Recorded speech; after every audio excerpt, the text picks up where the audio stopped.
आफिया अभी सब कुछ सोच ही रही थी कि दरमियान से दीवार सरकने लगी। आफिया का दिल खौफ से उछलकर हलक में आ गया और आने वाला शख्स ज़ीशान था, आंखों पर धूप वाला चश्मा चढ़ाए हुए। वह उसके पास आकर बहुत अकड़ से ठहर गया था। आफिया उसकी आंखों में देखना चाहती थी, मगर चश्मे ने आंखों का भेद छिपा दिया था। उसे देखकर जैसे आफिया के जिस्म में जान आई, वह उठकर बैठ गई, क्योंकि उसे पता था कि ज़ीशान उसे कहीं ना कहीं चाहता है या पसंद करता है, वरना वो इस तरह उसके इर्द गिर्द ना घूमता, इस तरह उसके ख्याल ना रखता, इस तरह उसकी आंखों की रोशनी वापस लौटाने के लिए वो पट्टी ना लेकर आता। जिस्म किसी शिकंजे से आज़ाद हुआ था। ज़ीशान हल्का सा झुका, आफिया के चेहरे को थोड़ी सी सख्ती से पकड़ा और दांत को पीसते हुए बोला, तुम पर किसी बेगुनाह की जान का कर्ज, और वह कर्ज तुम अपने आंसू से अदा करोगी। इसकी आवाज में एक गुर्राहट थी। तुम्हें अब पता चलेगा तुमने क्या किया है। आफिया ने अपनी थोड़ी उससे छुड़वाने की कोशिश की। मेरा कोई कसूर नहीं है, आफिया बमुश्किल बोल सकी। तुमने जिसे जान से मारा है, जानती हो वो कौन है? तुम्हें पता भी है तुमने किसे जान से मारा है? कौन थी वो हमारे लिए, और क्या रिश्ता था उसका हमसे? वह उससे सवाल कर रहा था। आफिया बोली, मुझे नहीं मालूम, मैं तो ये तक नहीं जानती थी उस दरख्त पर कोई बैठा है। आफिया की आंखें आंसुओं से भरी हुई थी। मैं बेगुनाह हूँ ज़ीशान, मेरा यकीन करो, प्लीज मुझे जाने दो, खुदा का वास्ता तुम्हें। वह उसकी मिन्नत करने लगी। वह कहकहा लगाकर हंसने लगा। तुम्हें अब यहाँ से आज़ादी मौत ही दिला सकती है। वह अभी तक ऐनक पहने हुए था, यानी चश्मा लगाए हुए था।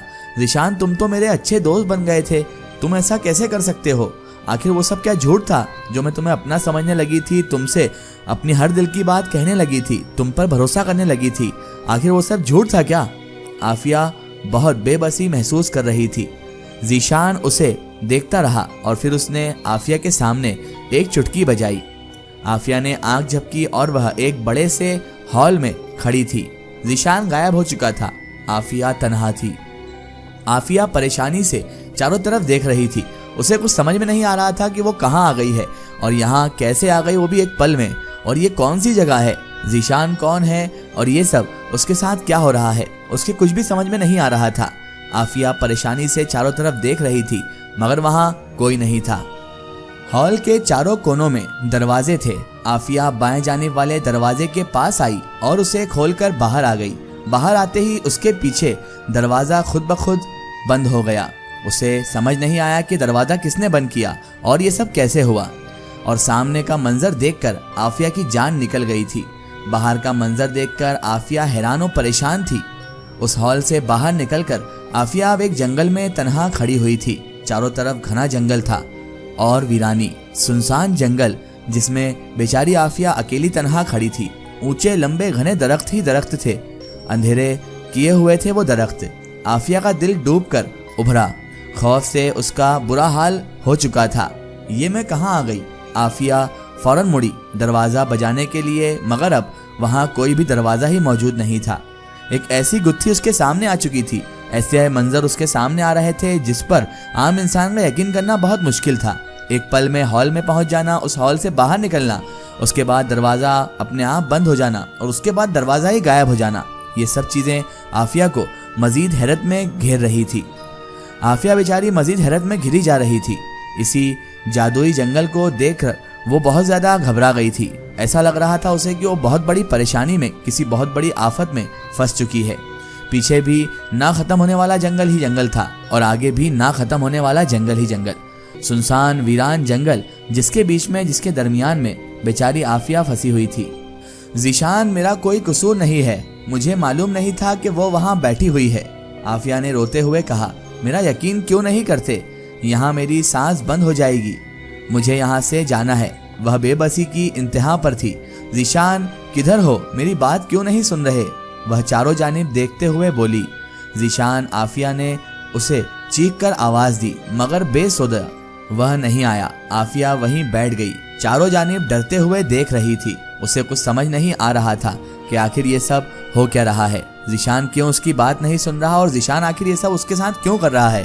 क्योंकि ज़ीशान को तो वो दिल ही दिल चाहने लगी थी, ज़ीशान की मोहब्बत उसके दिल में पैदा होने लगी थी। लेकिन आज जिस ज़ीशान को वो देख रही थी वो बिल्कुल पहले वाले ज़ीशान से उलट पुलट था और साथ ही साथ उसका एतमाद इस दुनिया से ख़त्म भी होते जा रहा था। क्योंकि जिसको बड़े प्यार से जीनत को वो रखा करती थी, अपने साथ सुलाया करती थी, खिलाया पिलाया करती थी, उसके साथ अंधी होने के बावजूद भी जाया करती थी, वही जीनत भी उसकी दुश्मन निकली थी। और ज़ीशान जिसने उसे एक भरोसा दिलाया था, उसकी आंखों की रोशनी वापस लाया था, वो उसे भी चाहने लगी थी, लेकिन उसने भी आज उसका एतमाद तोड़ दिया था।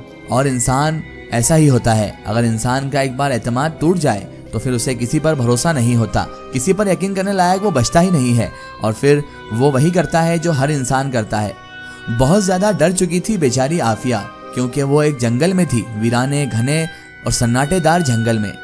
कहीं कोई जंगली जानवर निकल आए, काफ़ी देर गुजर गई, वो इसी चीज़ों से डरते जा रही थी और जैसे तैसे हिम्मत करके वहाँ पर सोच रही थी कि अब यहाँ से कैसे बाहर निकले, कोई तो कोई रास्ता तो होगा जिससे वो बाहर निकल सकती हो। अब वह हिम्मत हार चुकी थी और एक ही पोजीशन में घुटने में मुंह दिए बैठी हुई थी। थक हार कर वह उठी, ऐसे कब तक बैठ सकती थी, मजबूरन उसे आगे बढ़ना पड़ा। खौफ से वह पीछे भी देख रही थी, कभी ख्वाब में भी तन्हा जंगल में जाने का नहीं सोचा था। वो बहुत एहतियात से कदम बढ़ा रही थी कि उसके पाँव में चप्पल भी नहीं थी। वह सहज सहज कर कदम रख रही थी ताकि पाँव में कुछ लग न जाए, क्योंकि बेचारी बहुत नाजुक होने के साथ साथ एक लड़की भी थी। आखिर वो कैसे हिम्मत करती, इतने खतरनाक घने जंगल में कैसे अकेले रहती। दुपट्टा न जाने उसका कहाँ रह गया था, कमीज भी आगे से झाड़ी में उलझकर फटने लगी थी। आफिया को लगा वह हॉलीवुड की कोई मूवी की कोई हीरोइन है, वो भी हॉरर मूवी की, क्योंकि ऐसा हॉरर मूवी में ही सीन दिखता है जो अभी आफिया के साथ रियल में हो रहा था। उसे लग रहा था कोई हॉरर मूवी की शूटिंग चल रही है और वो हीरोइन है जो तन्हा जंगल में घूम रही थी और अभी कोई जंगली जानवर उस पर झपट पड़ेगा। खौफजदा सी वह चारों तरफ देख रही थी। दफातन उसे शेर की दहाड़ने की आवाज सुनाई दी। आफिया का दिल उछलकर हलक में आ गया। खौफ से उसने दौड़ना शुरू कर दिया। भागते भागते उसने पीछे मुड़कर देखा, उसकी जान निकल गई।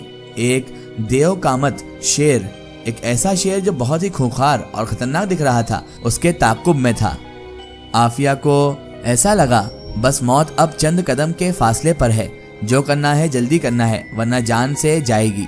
आफिया ने लम्हे की हजारों हिस्से में फैसला कर लिया कि शेर से बचना है तो किसी ऊंची जगह पर जाना होगा और वो एक ऊंचे पेड़ पर चढ़ गई, एक ऊंचे दरख्त पर चढ़कर बैठ गई, क्योंकि वहीं पर शेर उससे कुछ नहीं कर सकता था। बचपन में ऊंचे दरख्तों पर आसानी से चढ़ जाया करती थी, वही बचपन की प्रैक्टिस आज उसके काम आ गई थी।